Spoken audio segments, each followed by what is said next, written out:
O Daniel Leicherin, que é economista-chefe do Verde Asset Management. Daniel, muito obrigado, um privilégio tê-lo aqui. Muito bem-vindo ao Poder 360, este webinário sobre caminhos para a reforma tributária. A palavra é sua. Primeiramente, bom dia a todos. É um prazer estar aqui com todos nessa discussão sobre a reforma tributária.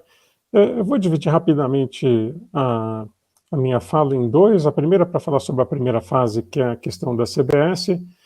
Eu acho que, infelizmente, a gente está perdendo uma oportunidade incrível de ter um avanço importante no sistema ao simplesmente abandonar a reforma completa dos impostos sobre bens e serviços, como estava expressa na PEC 45. Eu acho que é uma pena. Tratar da CBS, da simplificação do PIS e COFINS, é sim um avanço, não quero dizer nada contra isso. Agora, é uma oportunidade inacreditavelmente grande, perdida, dado que todo mundo entende da necessidade de se avançar sobre todos os impostos. Como o professor Heleno comentou, o Brasil tem uma tributação sobre bens e serviços que é, assim, incomparavelmente alta, incomparável com qualquer outro país. A tributação sobre a receita bruta, sem créditos, e sem contar com a tributação sobre a folha de pagamentos e os vários regimes que tem sobre o imposto de renda. Então, enfim, no final das contas, acho que seria de fato um avanço ir para a CBS, mas é extremamente frustrante de ver que os esforços que a sociedade como um todo fez para produzir um relatório muito bem feito da PEC 45 simplesmente abandonada nesse ponto. É frustrante, para dizer o mínimo. Indo especificamente para a questão da reforma do imposto de renda, eu acho que a gente tem que analisar a situação sob diversos ângulos distintos dos que foram apresentados até então. O secretário Tostes e o professor Isaías falaram que não é objetivo da reforma em si aumentar a carga tributária, a redistribuição. Ora, na nossa estimativa preliminar, nós estamos estimando que a carga tributária vai sim se elevar em pelo menos 40 bilhões de reais ao ano. Tá certo? É um aumento muito significativo do nível de imposto que está sendo cobrado. Esse é o primeiro ponto. 2, embora meritória, acho que a diretriz de evitar qualquer tipo de planejamento tributário, que tem muito mérito, tá certo? Porque as empresas que declaram, por exemplo, imposto no regime do lucro real, e que não fazem qualquer tipo de planejamento tributário, acabam elas tendo que arcar com uma carga tributária absurdamente alta para justamente compensar as diversas outras empresas e regimes que acabam pagando muito menos do que o que deveria ser pago num regime que fosse isonômico. Tá certo? Então, do ponto de partida de reduzir toda e qualquer capacidade de planejamento tributário e elisão fiscal é meritória.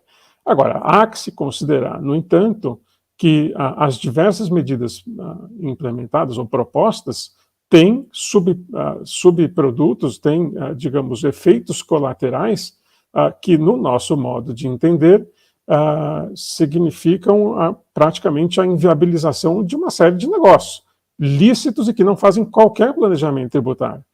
Então, uma situação em que, para cumprir um determinado fim de acabar com qualquer tipo de planejamento tributário, a gente, infelizmente, está acabando com uma série de negócios bem feitos e lícitos e que vão ter, obviamente, efeitos sobre a capacidade da economia crescer.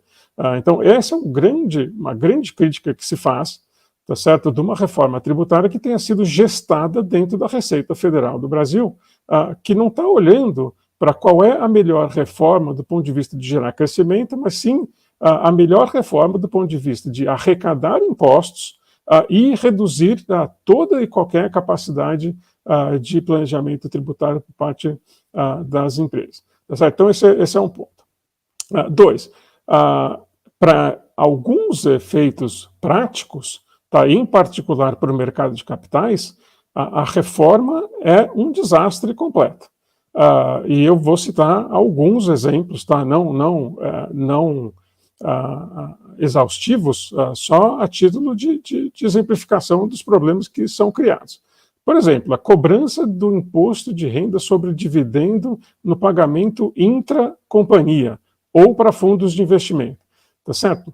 Todas as empresas grandes do país que declaram renda pelo regime do lucro real estão organizadas em holdings e empresas operacionais que têm segmentos distintos, eventualmente sócios distintos, modelos de negócios distintos, e é natural que as operacionais paguem, então, dividendo para a holding, e a holding invista em outras empresas, em outros negócios.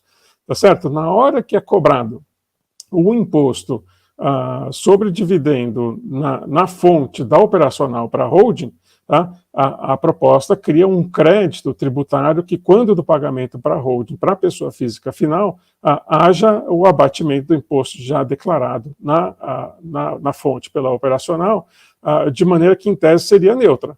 Ocorre que, né, nenhuma empresa, por exemplo, listada na Bolsa de Valores de São Paulo, paga 100% de dividendos para os seus acionistas. Tá? A média de pagamento de dividendos é bem abaixo de 50% do lucro, porque há reinvestimento, tem uma série de outras coisas que são feitas com os lucros. Ocorre que, toda vez que isso acontecer, as operacionais vão pagar para a holding o imposto de renda completo sobre o dividendo, as holdings vão ficar, então, acumulando créditos indefinidamente, não vão conseguir usar os créditos porque não pagam aquele volume de dividendos para os acionistas, e aquilo, na prática, se transforma num aumento permanente e indefinido da carga tributária sobre as empresas. Eu não estou falando nem da pessoa física, digamos, os acionistas das empresas que vão sofrer aumento de carga tributária, esses vão também. Então, a gente tem um aumento de carga boçal em cima das próprias empresas, e mais, em cima dos acionistas das grandes empresas, em particular aquelas que declaram lucro pelo imposto de renda no regime do lucro real.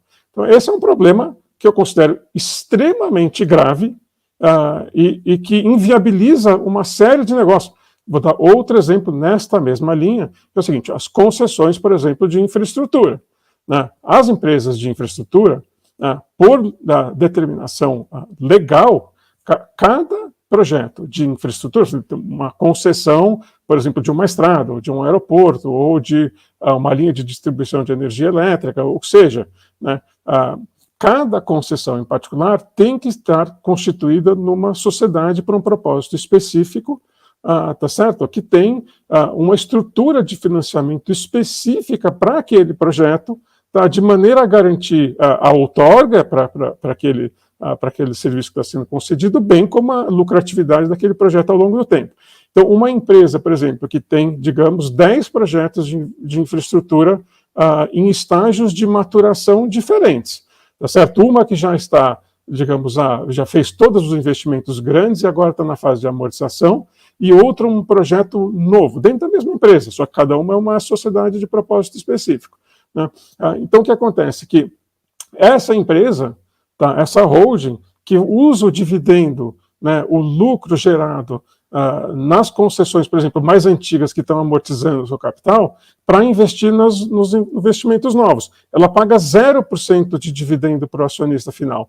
Todo o lucro que ela recebe de uma concessão, ela investe nas novas concessões. O que acontece? Imediatamente ela acabou de ter um aumento de custo tributário da ordem de 20%. Então, o custo do investimento novo nas novas concessões acabou de instantaneamente subir 20%.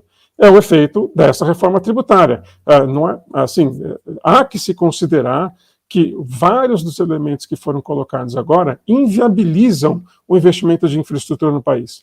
Será que é isso realmente o que a gente gostaria de fazer numa reforma tributária como essa? E digo mais, enfim, meu tempo está acabando, mas eu só digo mais alguns aspectos. Tá?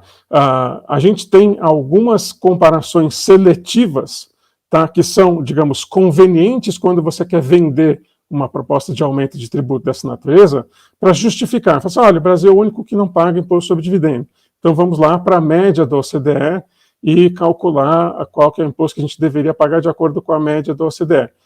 Legal, me parece uma comparação muito seletiva, porque mesmo o Brasil tem que ser comparado com a Suécia, Noruega, Dinamarca, França, no quesito de imposto sobre dividendo, por que não comparar com outros países emergentes com a capacidade, digamos, contributiva ou de crescimento de outros países igual aos do Brasil? Então, fazendo uma análise com esses países, tá, nos boletins propriamente divulgados pela própria OCDE, tá, comparando o Brasil com países pares nossos, emergentes, com capacidade, digamos, de crescimento ou de atração de investimento próximas às nossas, o que a gente tem? Os 34% de imposto de renda na pessoa jurídica mais a CSLL no Brasil, tá, para as empresas que tributam no lucro real, elas são maiores do que a média de todos os impostos, inclusive sobre dividendos, de todos os países emergentes que a OCDE compila os dados.